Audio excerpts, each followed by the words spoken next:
നമ്മുടെ ലാപ്ടോപ്പിൻ്റെയൊക്കെ ബാറ്ററികൾ ചിലത് ചാർജ് കയറാത്ത പ്രശ്നങ്ങളുണ്ടാവാം, ചിലത് ചാർജ് കയറും പക്ഷെ പെട്ടെന്ന് തന്നെ ഇറങ്ങിപ്പോവും. അതായത് ചാർജ് കൂടുതൽ ടൈം നിൽക്കാത്ത പ്രശ്നം വരുന്ന ബാറ്ററികൾ സാധാരണ നമ്മൾ 2500 3500 ആ റേഞ്ച് കൊടുത്ത് നമ്മൾ പുതിയ ബാറ്ററി വാങ്ങിയിടലാണ് പതിവ്. നമ്മളതിനൊരു ചെറിയൊരു സൊല്യൂഷനുമായിട്ടാണ് വന്നേക്കുന്നത്. ഇതിങ്ങനെ ഊരിയെടുക്കാൻ പറ്റും. ഇതാണ് ലാപ്ടോപ്പിൻ്റെ ബാറ്ററി. എല്ലാവർക്കും അറിയും, എന്നാലും ഞാൻ പറഞ്ഞതെന്ന് മാത്രം. ഇതിൻ്റെ സൈഡ് കൂടെ ഒരു ലോക്ക് ഉണ്ട്. സൈഡ് കൂടെ നമ്മൾ നൈഫ് ഉപയോഗിച്ച് ഇത് ഇങ്ങനെ ജസ്റ്റ് ഒന്ന് ഇടയിൽ കൂടെ നൈഫ് ഇറക്കി കൊടുത്താൽ തന്നെ അതിൻ്റെ ലോക്കെല്ലാം അൺലോക്കാവും.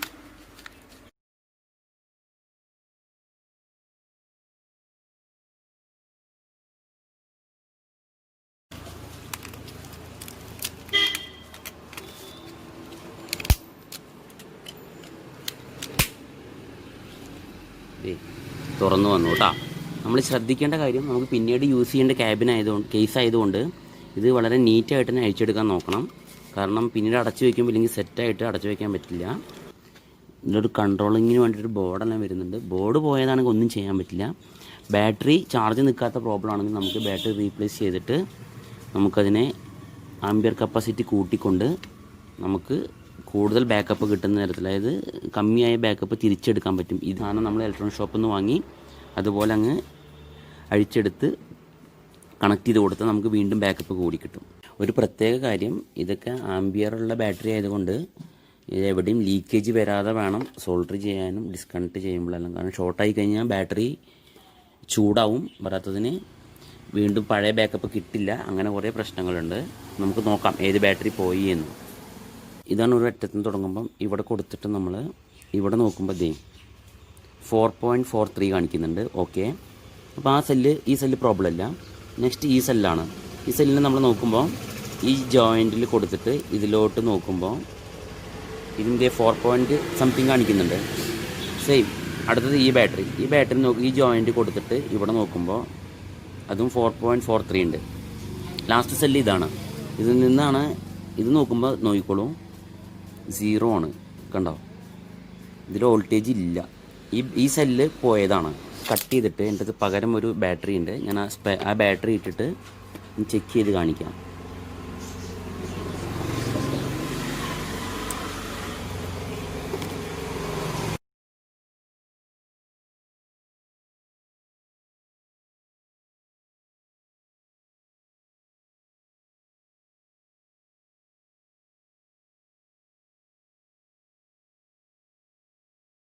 ബാറ്ററി സെറ്റിങ്സ് എല്ലാം കഴിഞ്ഞതിന് ശേഷം നമ്മൾ ശ്രദ്ധിക്കേണ്ട പ്രധാന ഒരു കാര്യം എന്താണെന്ന് വെച്ച് കഴിഞ്ഞാൽ, ഇതിലൊരു സെൻസർ വരുന്നുണ്ട്. അതായത് ബാറ്ററീൻ്റെ മുകളിലായിട്ട് ഒരു സെൻസർ ഉണ്ട്.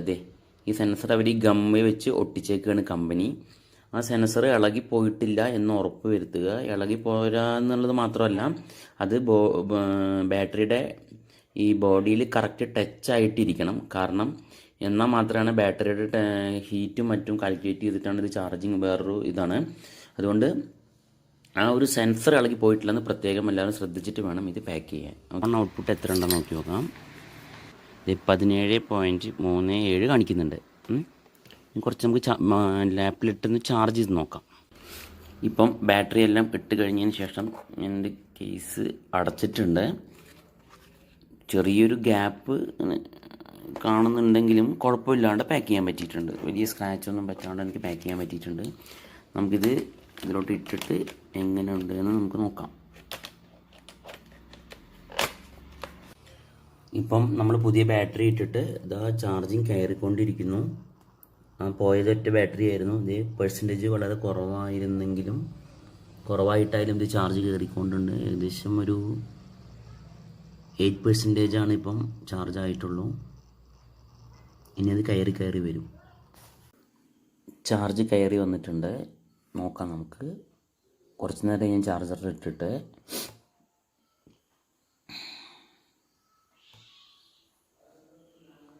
57%, അതായത് 3 hours 42 minutes റിമൈനിങ്. അപ്പോൾ നമ്മൾ ആ ബാറ്ററി മാറ്റിയിട്ടത് സക്സസ് ആണ്. ഇനി നിങ്ങൾക്ക് ആർക്കെങ്കിലും ഇങ്ങനൊരു പ്രശ്നം വരുമ്പോൾ ഒന്ന് ട്രൈ ചെയ്ത് നോക്കൂ. Okay, thank you for watching this video.